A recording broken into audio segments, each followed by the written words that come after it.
Good morning, America! Welcome to the State with Your Chest podcast. If you woke up on the right side of the dirt this morning, let me get 2 chest beats and a Ric Flair.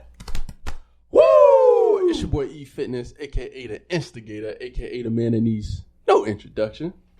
It's your boy Chest Out Rudy, aka Haitian Fresh, aka Haitian Sensation, but just call me Chest Out Rudy.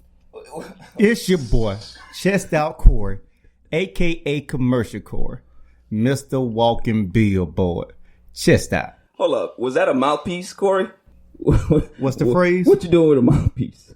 I'm ready, coach. Hey, You ready? You say you I'm ready, ready, to knock coach. you out, Put man. you in the game? Put me in the game, coach. Hey, that's good. I hope you ready, because today's section is going to be on, if you stay ready, you don't have to get ready. Yeah. Yes, buddy. Hey, Rudy, go ahead, hit him upside the head with that what's happening. What's happening? If you woke up on the right side of the dirt this morning, you you know what's been going on with the news lately. You know what's going on with Breonna Taylor. There was a big decision that was made, and the grand jury unfortunately did not find it in her favor. So her parents right now are not very happy. They wanted to have justice.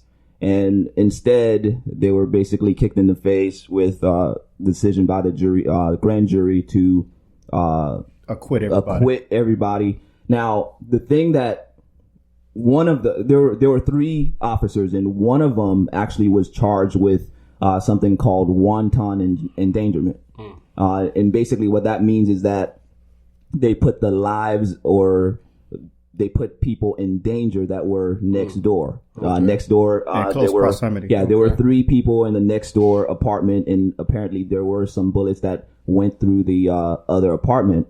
So that one officer was charged with wanton endangerment, and basically what that means is that it carries a maximum penalty of about 5 years. Which is going to be equivalent to an impact monitor. Yeah, well, if you know how that works and how we've seen things like this in the past, like someone like this, let's just say if they're found guilty, then they'll probably serve maybe 2, at the most probably 3 years. Let me say this again. They are going to get an impact monitor and probably be confined at home for the next 6 months to a year. That's it. And it's a sad situation. Let's pray for the families. And that's basically what a young woman's life is worth. Apparently, the walls, the drywalls, were more important than her life, and that's what a lot of people are very upset about, because someone's life was taken, but then no justice for it. So a lot of people are hurt. A lot of people are angry. And we saw this with a lot of protests in Kentucky, a lot of protests around the country. People are just frustrated with everything that's been going on. And we've seen it from time and time and time again. We've seen it with Rodney King. We've seen it. I mean, when is enough enough? When are we going to be able to have some kind of justice? Yeah. But at the same time, there were a couple officers that were shot. Let me just mention that as well. And that's not right as well. I don't agree with violence like that on either side. But the First Amendment stays like a bear arms. Definitely. But I'm talking about during the protest, there were 2 officers that were shot. Understood. And that shouldn't happen as well. So I know we're grieving. I know we're hurt. I know we're upset. I know we're frustrated. But honestly, I can't tell you what to do or how to feel or how to act, because we're at our wits' end. We don't know what to do. So the whole world should feel some type of anguish right now, sense of anguish. Yeah, the whole world should be going through a little distress right now. We've been seeing this over and over. It has become a domino effect. Yeah, it's definitely a sad time, and I think Tupac said it best. I'm not promoting violence, nor do I want to see it happen on either side. But they asked him, when will the violence cease? He said when the troops stopped shooting his people down in the streets, people had enough time to make a difference. Bear witness. He was speaking the truth. That was over 20 years ago. That's facts. And it still remains relevant today. So although I'm not in law enforcement, I'm not really privy to what the laws are and how everything went down. But I do know that there needs to be a human component to everything. We need to start coming together as a whole. Yeah, definitely. I agree, but until we can sit down and understand where everybody's coming from, we're always going to be divided like that. Yeah. You know, so like I said, just everybody get together, man. You pray for these families and what they're going through. That's real. Now, wanton endangerment, I've never heard it before. It was the first time I ever heard of it, and I was shocked. I don't know if I was surprised that the verdict came the way that it did, because I've seen it so many times. But I mean, come on. It's comparable to me taking a rock, throwing it against that wall. Somebody catch me, and a child was right here or something, and you charge me with throwing a deadly missile. Mm-hmm. It's crazy. Yeah, man. So a lot of sad news this week. Something else that happened that relates to an incident involving an African-American female is Tory Lanez. He actually just dropped an album today. You guys had a chance to listen to it? Yes, sir. What'd you guys think? Are you even going to listen? I let me say I haven't listened to it yet, but I like him, so I'll probably listen. Let me say this. Hey. If you want to hear his side of the story, track number 1. He explains it in detail. Now, do you believe it though? It's not for me to believe, but at the same time, when you have the first person that speaks up that's who the people believe. Yeah, I would say so. But I didn't believe August Alsina when he spoke up. He was the first one to the microphone. She was the first one to the microphone. So I think at that point, you have to believe her, and she's a female too. And why would she lie? And she was the one that was injured. Yeah, I don't believe Tory Lanez, to be honest with you. I mean, it was a dope record. I got to give it to him, but he explained the whole situation. Yeah, the whole CD. Well, I listened to about 10 tracks already, and like I said, when I'm not aware of everything that's going on, I like to ascertain both sides of the story so that I can get a better understanding for myself, and then use discretion to make a proper decision. So, as Corey said, I don't know who's right or who's wrong. I'm just hearing both sides of the story. They said there's usually 3. There's your side, there's their side, and then there's the truth. So eventually the truth will come out. Based on what that is, that'll dictate whether or not I continue to support his music. Just like that 6ix9ine album, I didn't even listen to it. Garbage. I didn't even listen to the Locked Up remix part. Garbage. So I haven't listened to that. The Tory Lanez album, I listened to it just because it was him telling his truth or his perceived truth. So we'll see what happens. But overall, if you haven't listened to the album, it's actually pretty good. But Tory did say he lost $10 million deal. He said he got it back, though. But he said his 10 million fans going to ride or die with him. Hey, he went at J.R. Smith, Chance the Rapper. Everybody. He going in. Oh, he went out to the City Girls. The City Girls. His best album yet, actually. He said Chance the Rapper is irrelevant. Oh, yeah, he did. He said he's irrelevant. He put right before. But listen. He came pretty hard. J.R. Smith. Yeah, I don't know if you rap or not, but bro. He came back on Twitter already. He murdered you, bro. Yeah, he did. He murdered you. He came hard on it. He came hard. I listened to it, like I said, I listened to the first 10. He came pretty hard. He has an undeniable talent. He sound like, he's like Drake part 2. Oh, he sounds just like Drake. Track number 2 sounds just like Drake. They both from Canada. Yeah. But who had that style first, though? We don't know. We don't know. Drake would say that he had it first. Man, Drake is the mayor. Drake, the mayor. The man. Oh, he could be the mayor too. All right, what else you got for us for news today, Rudy? Man, what you got? That's it for news today. All right, that's man. news. So yeah, that's news. All right, so you ready? We ready. I'm always ready, man. If you stay ready, you don't gotta get ready. All right, so talk about that a little more in depth. A lot of people, they hear the saying, they recite it, they can pretty much verbatim give you a Webster dictionary. But what does it mean to you? What is that stay ready to get ready lifestyle? What does it mean to you? It can go with anything. It can be any part of your daily life. It can be in the classroom. It can be in the gym. Like for instance, if you're ready in school and your teacher gives you a pop quiz, you're ready. You're gonna get an A. You're gonna ace it. You're not gonna be surprised by anything that comes your way because you already ready. So there's no surprising you. You're always on point and ready to go at any time. Okay. I'm ready, coach. Okay. I'm ready, coach. Okay. You ready to put me in the game, coach? Let's go. Put him in the game. Chest out. I think people use that term or that phrase too loosely. Okay. Let me explain. Hey, go ahead. Let's hear you. Talk to him. Okay, so if I call your number, your name, Are you ready? I'm ready. Are you ready, Rudy? I'm always ready.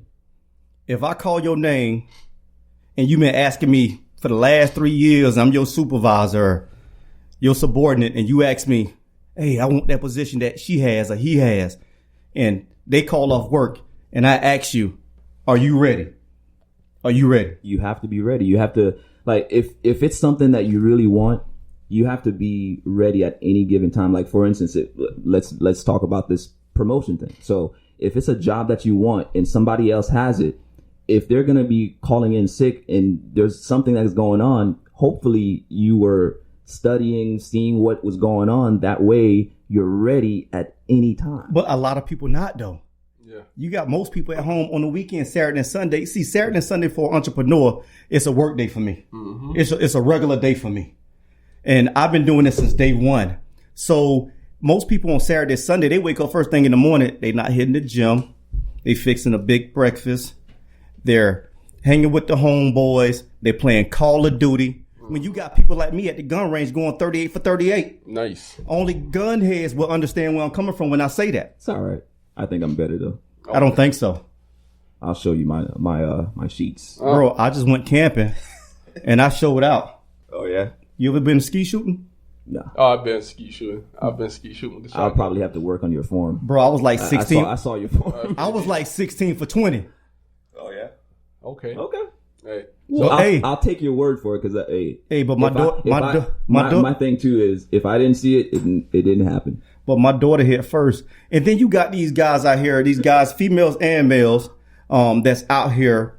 They're checking for somebody else's score. Okay. You worrying about what LeBron James did last night. You worrying about his stats, how many dunks he had. How can I criticize him tomorrow? But what's your score?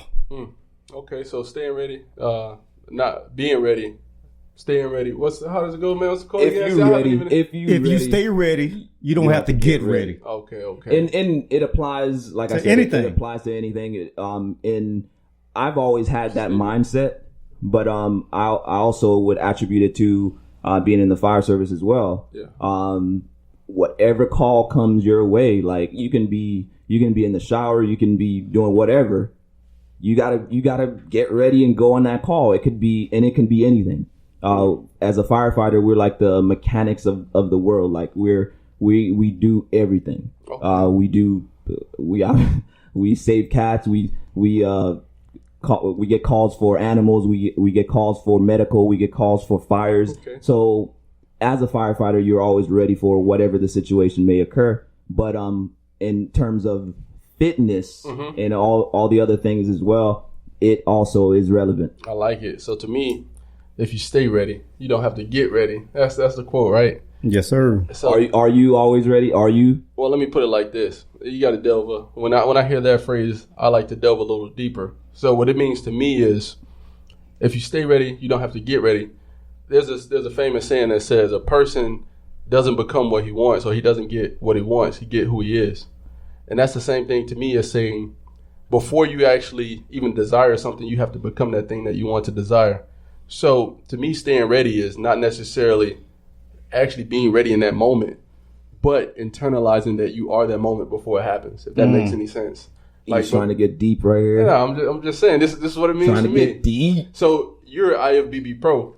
If you have aspirations of being Mr. Olympia, you walk around here like you're Mr. Olympia. For example, Chester Corey, right? He's the walking billboard for a reason. If he was the CEO of a Fortune 500 company, he probably wouldn't act any different because he's already being that person. Facts. In the moment. So to me, that's all it simply means. Just whoever you want to be or you envision yourself being, as opposed to waiting for the opportunity to be perfect, you're doing it right now. So if you're a quarterback, as opposed to being on the sideline watching, you're actually running the play. Your mind is there. Your body just isn't. It's a mindset. That's all it is to me. We all know about this player. His name is Dwight Howard. Oh, yeah. Y'all know anything about Dwight Howard? You know about Dwight. Okay. He's from Orlando. Okay. Well, he's not. He's from Atlanta, Georgia, but he played for Orlando Magic. That's Rudy's favorite player. Oh, it is. So when Dwight Howard played for Orlando, he was number 12. He was a defensive player 3 years. 3 years. Went to the finals a couple times. We went to the finals one time and got put out because of Jameer Nelson. I'm gonna put that on record. Okay. Came back after 40 games, and you know the rest of the story. Okay. So Dwight left. He decided to leave Orlando, right? So Dwight said, you know what?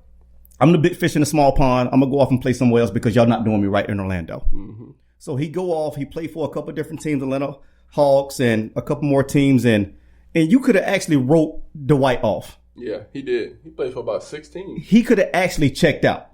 But Dwight actually, he stayed checked in. Mm. Okay, so let me explain why I say he stayed checked in. Dwight went out there. He went to L.A., played with Kobe. Kobe said, you too soft, so Kobe pushed him off. Mm-hmm. So once they pushed him off, Dwight went to play for a couple more teams. And then Kobe wound up passing away. So he couldn't see what Dwight did when he got back to L.A. But once he got back to L.A., he sat back and he had to take a different role, a different approach. Dwight knows that he's insurmountable. He knows he's too great to overcome, right? Yep. So what Dwight did, Dwight became a vegan. Mm. Dwight lost about 40, 50 pounds. Like, Dwight gained a lot of muscle. Like I said before, he stayed checked in. So what Dwight did from Coach Vogel, they want to bring him on. So they told Dwight, listen, we're not going to give you a big contract because we know that you do a lot of stuff in the locker room. What they call that, like a loose cannon? Yeah. So what Dwight did, Dwight said, just give me $1 million. Let me show and let me prove what I can do. Dwight went from making $180 million over the course of the last couple of years, got $250 million from Adidas. So Dwight said, I'm going to sit back. I'm financially stable. I'm good. I'm going to let you sit back and watch what I can do. Dwight sat back on the bench, came off as the sixth man, did his thing behind Jamel McGee, played his course. The other day, they played Houston, right? They set him down because they went to go small ball. Set him down. Once they set him down, he sat back. He was the biggest cheerleader that L.A. ever seen. I mean, him and McGee was cheering him on. Let's go, let's go, let's go. We talking about somebody that's 6'11", 260, 280 pounds, cheering his team on. Being a great team player. So what Dwight did, Dwight sat back. They had a chance. They came back. They got past Houston. They got to Denver. They was up 2 games. They came back, beat them 1 game. And Vogel said, you know what, I'm going to change the game plan up a little bit. We up 2-1. We got to do something a little different. Dwight was at the end of that bench cheering his team on. And Vogel said, listen, Dwight, are you ready to step in this game and show out? And guess what Dwight did when he got in the game? Showed out. 12 points, 11 rebounds, 1 steal, 1 assist, 30 minutes in the game. Okay. He could have easily checked out. But you know what Dwight said? If you stay ready, you don't have to get ready. Just remember that. So how do you guys feel about competition? Is there such thing as healthy competition when it comes to that mantra? Because earlier you mentioned sometimes when you're in that mode, you don't really worry about external factors. But if you're in a game of life, you're always competing against someone, whether you know it or not, whether it's inadvertent or it just happens. You as a brand, like, for example, Rudy, he's always going to be competing against another bodybuilder on stage. I know it's popular for bodybuilders to say, oh, no, it's just me against myself. But at the end of the day, there's still a scorecard. There's still a guy next to you and there's others competing. So how do you feel about that? There definitely is a scorecard, but how let's be transparent now. I want you to be transparent. I'm serious. Be transparent. How can you worry about somebody else when you have to, like, my thing is I have to beat how I was the last time I stepped on stage. If I can do that, it doesn't matter what my competition does because I know that I'm pushing myself as hard as I can. And it doesn't matter what they're doing because if I can do what I want to do and come out on stage and try to beat my last physique that I had, then I think I'm good. So you only competing with yourself. That's what you're saying right now. I compete with myself. Like, so you're not worried about the competition. Obviously, you're on stage and there's a lot of good people on stage and a lot of people. My thing is when I go on stage, I'm not going to be the biggest guy. I already know that. So what separates you from everybody? I'm never going to be the biggest guy. What separates you from everybody? What I would say that separates me from a lot of my competition is really. But you just said there is no competition a minute ago. Competition on stage. Okay. It's a bit. I'm sorry, it's a big difference with that because I'm not competing with them on how, like, if I see them doing like 50 pounds, okay, oh my God, this guy's doing this. Oh, I need to go and do the same thing. Great point. It doesn't matter what they're doing because I know what my body requires. I know what I need to do for me to get the best out of myself. And if I can do that, then I can compete against anybody on stage. Now, I'm not going to be the biggest person on stage. So what I work on is my aesthetics, making sure that when I'm on stage, I'm lean, I'm dry. And then I do my routines really well. And then I hit my poses. Everything is on point when I step on stage. I usually try to give the judges and everybody a show. So I want all eyes to be on me. Okay. So that's the thing. I want them to be focusing on me. So basically, you're playing to your strengths is how you beat your competition, as Exactly. opposed to trying to compete with their strengths. You just focus on sharpening yours. Exactly. I get it. So you're playing to your strengths. So since that is your strengths, go ahead and give us the strategy. Give us the key on how you find a way to stay sharp, look dry, have your aesthetics showing very well to beat the competition that you say doesn't exist. Well, for one thing, again, with the mindset of when you stay ready, you don't have to get ready. I make sure that even during the off season that I'm within about maybe 10 pounds of my stage weight. That allows me basically to be able to do other things as well. Like I do photo shoots occasionally, so I need to be ready for those. So I allow myself to still indulge in some things, but still be able to, if they want me tomorrow, I'm ready for that. If they want me next week, I'm ready for that. So I don't do the huge bulking off during the off season. So I kind of keep my carbs at a minimum. My proteins are a little higher, and then my fats are slightly low. So I keep that going throughout the year. That keeps me ready for whatever. Okay, well, good answer. I like it. So what's your favorite food to indulge in, since the people are getting to know you right now? My favorite thing, like after a competition or even my cheat day or cheat meal, I love to have like a nice burger. But nothing beats a Biscoff, man. Biscoff with some rice cakes or something. That's what you like, okay. If y'all don't know what Biscoff is, look it up. Go get it. It's good. You'll thank me. I'm telling you. All right, sounds good. Now, with everything going on in the world, the pandemic, the protests, the election, what advice would you give someone on staying just ready in general, whether it be health, finances, relationships, different aspects in life? What advice would you give them? I would say, and that's with everything too. Like I said, even with businesses, like there are people that are thriving right now because they're making sure that they're ready. They're crossing their T's and dotting their I's. They're doing business. They're researching. They're making sure that when this pandemic is over, that they're already moving. So like a lot of people and businesses and in general are kind of slowing down and, you know, have that some people have that mentality that we can't do anything right now, but those that are actually working hard right now will see the fruits of their labor like when this thing is over. So just staying ready like that, man, with everything that you do, you're gonna see the benefits of that later on. I definitely agree 100% with that. What you got going on with that, man? I'm ready for you. Put me in the game, coach. Hey, there you go. Put him in the game. Hey. Yes, sir. So, Corey, you've been rolling with Rudy for a while. Long time. And you go into a lot of shows with him. In those occurrences or those times, what's the craziest thing you pretty much seen or witnessed with him in competing? This guy, my dog, chest out Rudy. Where should I start? We've been to Miami together. We've been to South Carolina together. We've been to Vegas together. We've been to Europa together. All right. This has been my business partner, my dog, my brother since 2013, since we started Chest Out Sports. Chest Out Sports, go get it. .com.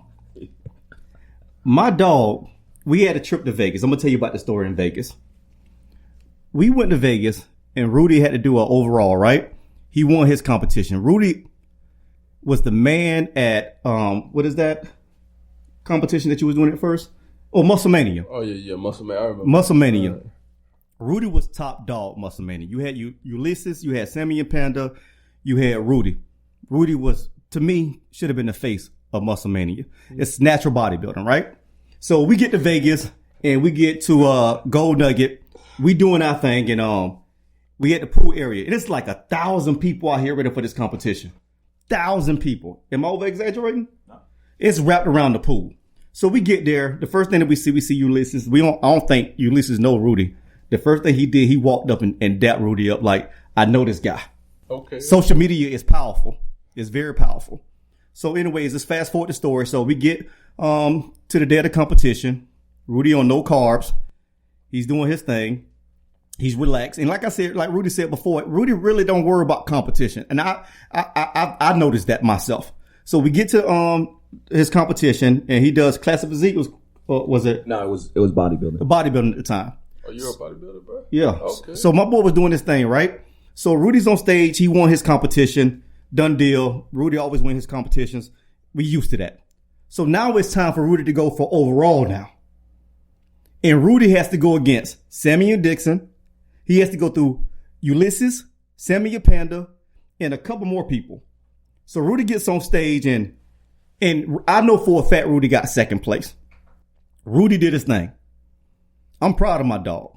But Rudy is such a perfectionist. Rudy had to find out, why did I place second? So we've been at this competition all day. If you ever been to a bodybuilding competition, you are there for days and hours on top of hours. So we sitting back. I'm hungry. I'm starving. I'm ready for this cheat meal.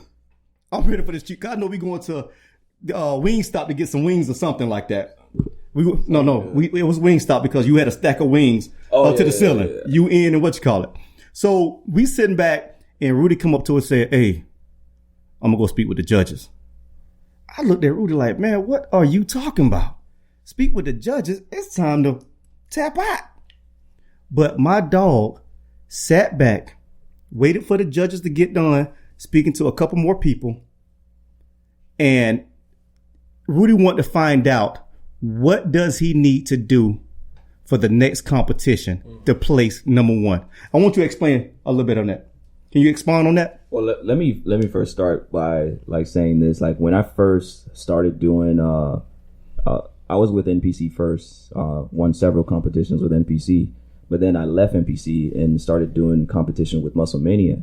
And when I won my first show with Musclemania, it was the Orlando show, and they came and interviewed me. And what I said was, my goal was to become the face of Musclemania.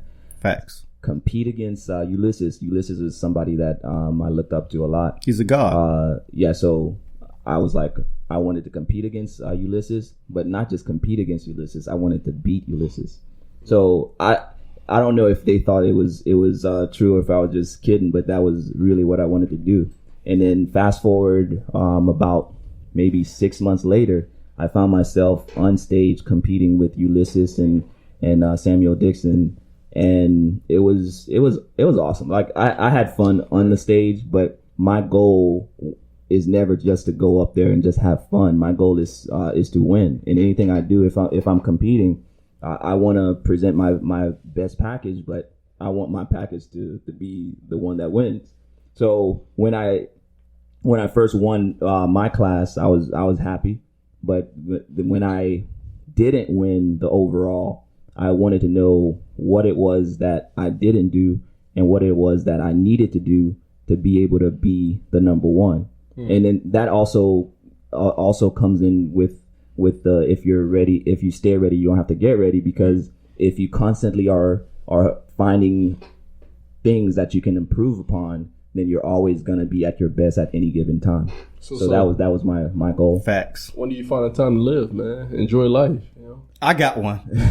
I got another one. You get to enjoy life. I got another one. He lives a little bit. Okay. Oh, he I does, do. huh? I do. Oh, You might find some grape soda in the golf cart. You might be telling me something. In the Hey. cart in Publix. You may find a little something in the cart. You know what's worse? Like when I'm like at the shop at shopping or whatever. You always see somebody you know. It's always like if I walk down the bakery aisle or the cookie aisle, somebody even if it's not somebody I know, they'll look at me and be like, you know what? You shouldn't be in this aisle. What are you doing in this aisle? You're not human. You're not human, bro. And let alone like Right. if I have a cookie in my basket and then I find a friend of mine or whatever walks up and like they'll say, I'm gonna take a picture. Yo, what are you doing? Extort you. What? You shouldn't be eating this. Like Right. it's like every day. So I have to be careful. Like if I'm gonna go to the store and buy some stuff, it's not gonna be one close. I got something I want to talk about. All right, let's hear it. This is about 6-7 years ago. That was his last cheat meal, y'all. So That's the last time he had a cheat listen, the meal. man is probably about 3% body fat right now. don't believe him. He's probably about 3% body fat. Once But every anyways, century. with that being said, my dog came to my house one day, responded to me like a surprise birthday party. So she bought me this old fancy cake, this chest out cake or whatever she did. My queen, love you. But we sitting back and we having drinks and stuff, cocktails, and sometimes I get embarrassed to drink in front of Rudy because Rudy don't drink, smoke, or do anything else. I don't smoke none of that stuff, and I'm done with drinking. So we sat back and we having cocktails and stuff like that. And I'm like, Rudy, you want a cocktail? He was like, no, bro, I don't want a cocktail. So the first thing came to my mind, I said, Rudy, you want a shake? Rudy said, yeah, go make me a shake. Okay. So I don't know if this ever been done before. We toast with 5 shots of tequila and 1 shake. Have you ever seen that done before? Hey, Hold on. Hey, That's not the best part of the story. I have to be a part of the festivities, man. I still have to be a part of it. He enjoyed that shake. So that's not the icing on the cake.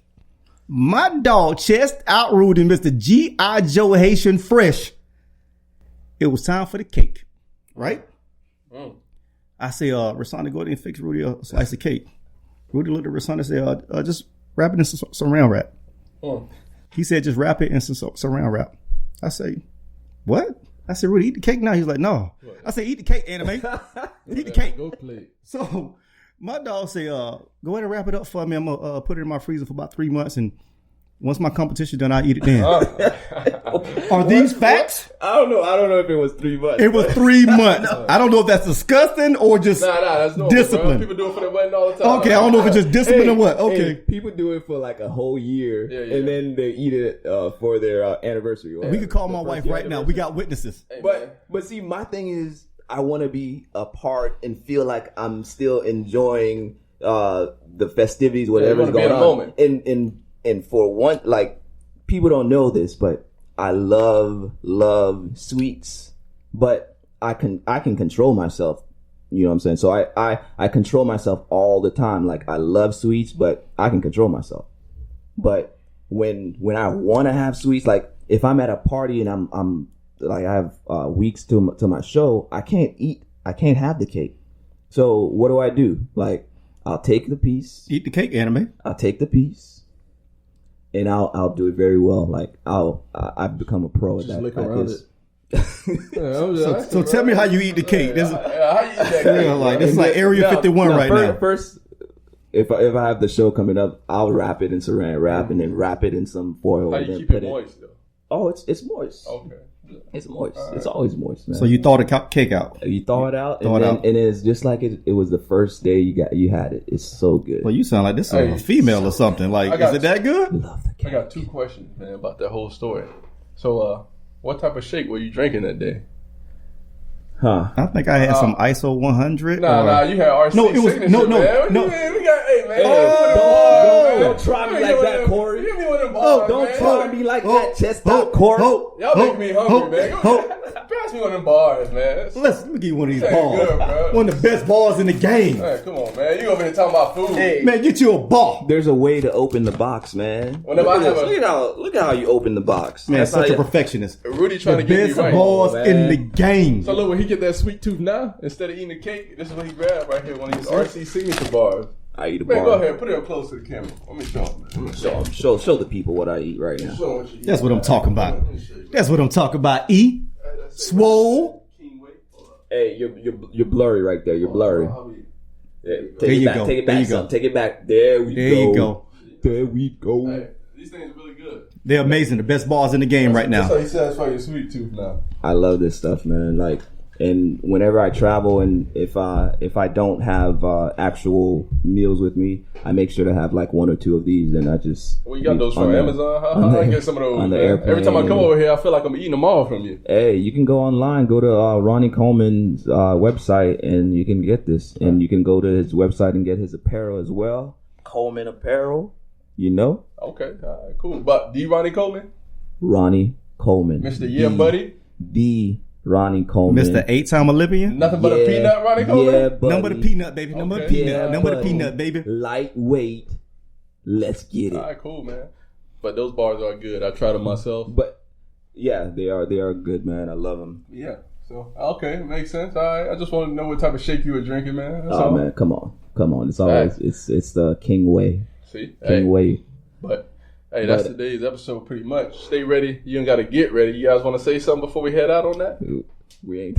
Oh, I thought we were done, we man. ain't done yet. Oh, okay. You over here getting quiet. What you want to talk No, about? we ain't done yet. I mean, now, like Corey says, he's seen me like compete in some and when I started like doing getting into the national shows, there were sometimes that I didn't know exactly how things worked. So I remember my first show that I did back like when I left Musclemania. I did that show for what was it?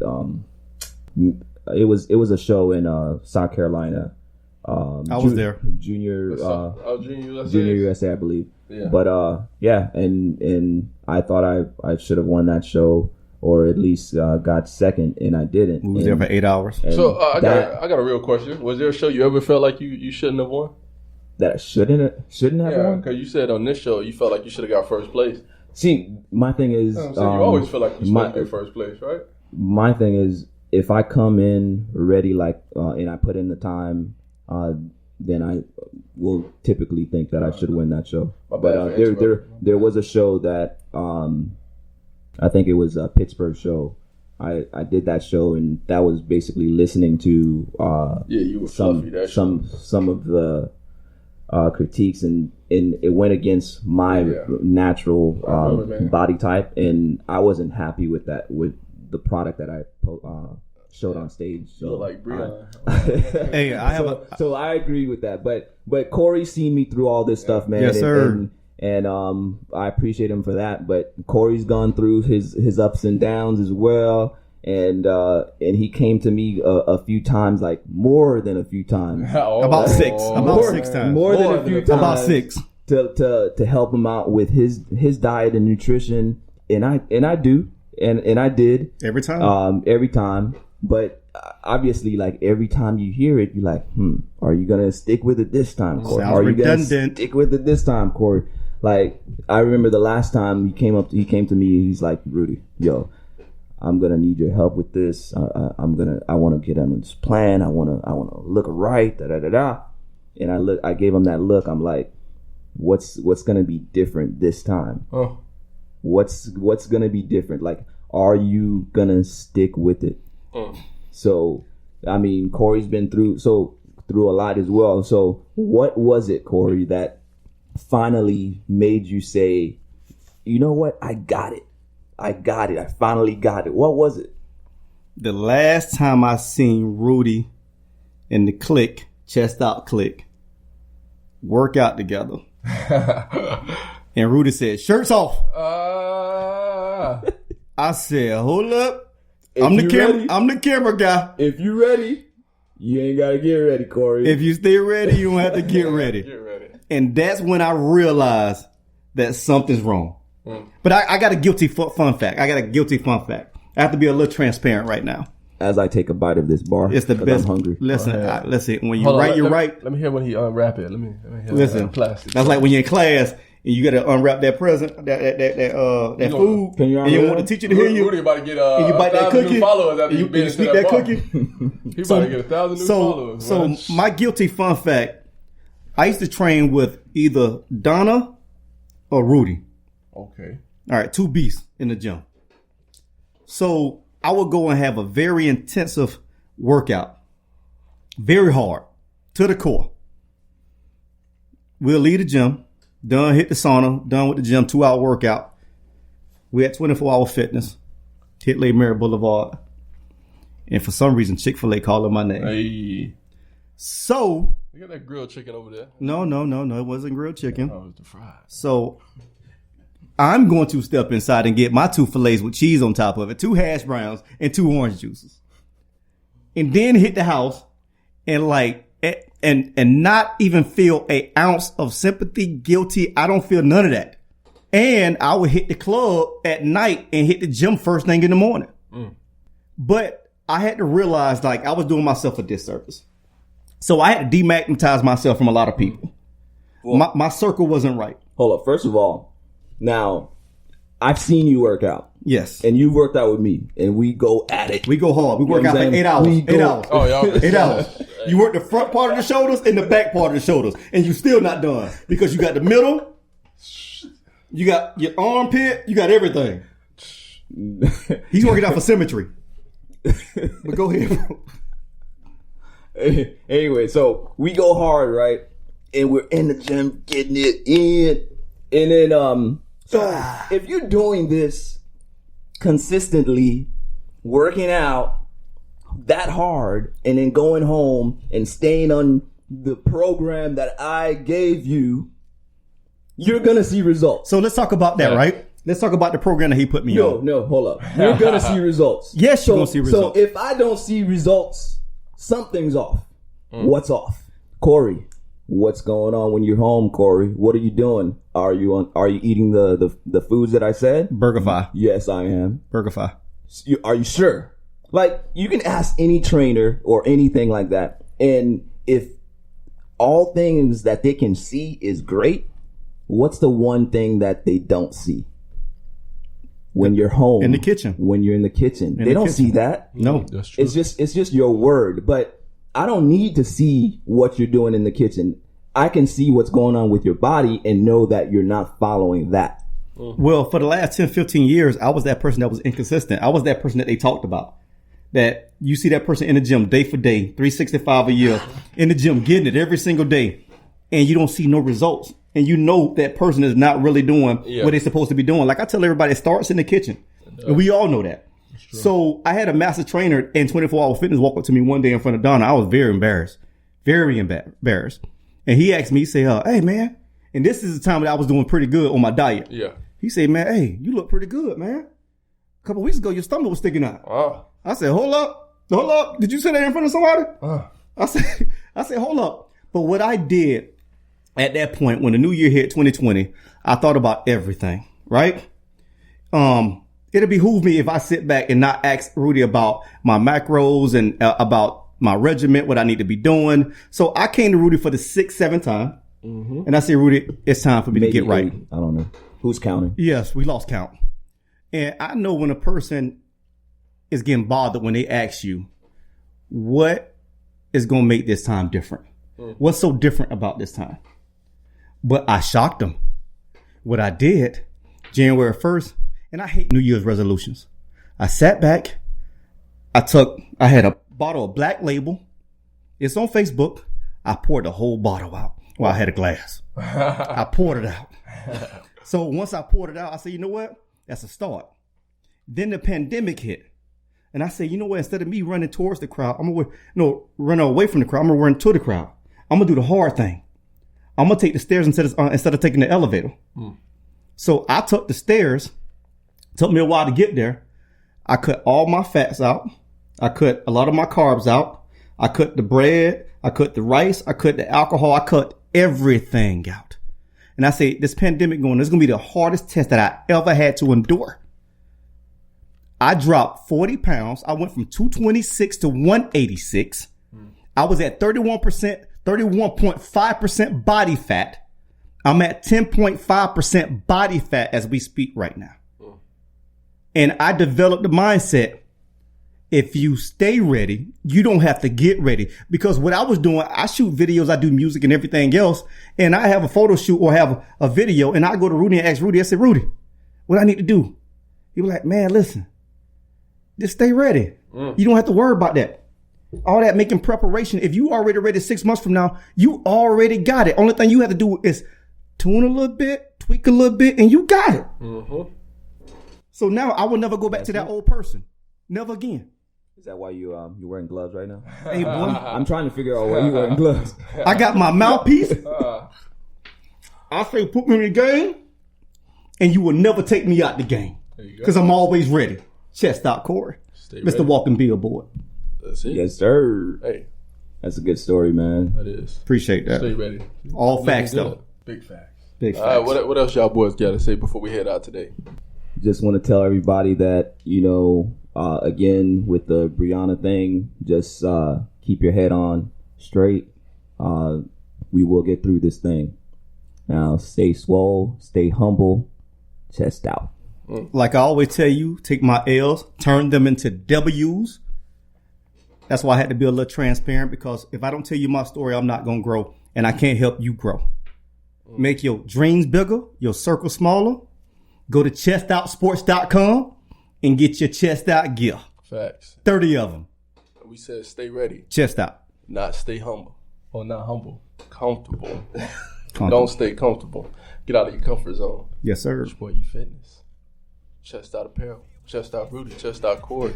Stay swole. We out. Let me get 2 chest beats and a Ric Flair. Wake up, stop napping. Watch, get up, it happens. Try, that's just a fraction. Pop, I don't stop trapping. Drop.